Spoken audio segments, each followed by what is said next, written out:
నమస్తే అండి. ఈరోజు అమావాస్య కదండి. గోధుమ పిండి, బెల్లం, ఉప్పు, ఓ 2 స్పూన్లు వరిపిండి కలిపి అట్టు పోసి దేవుడికి పెడతామండి. ఈరోజు నైట్కి టిఫినేనండి.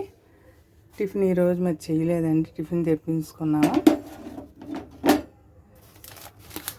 ఇదిగోండి పూరి గారి తెప్పించుకున్నామండి.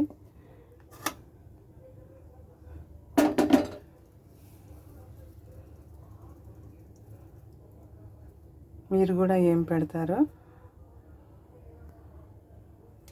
మాలాగే మీరు కూడా అట్టుపోసి పెడతారో బూరెలు చేసి పెడతారో తెలియదండి. మేము ఎప్పుడు గోధుమ పిండితోనే అట్టుపోసి పెడతామండి.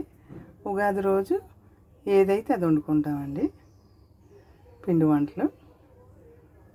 మీ అందరికీ ఇది నచ్చితే ఒక లైక్ చేయండి. బాయ్ అండి.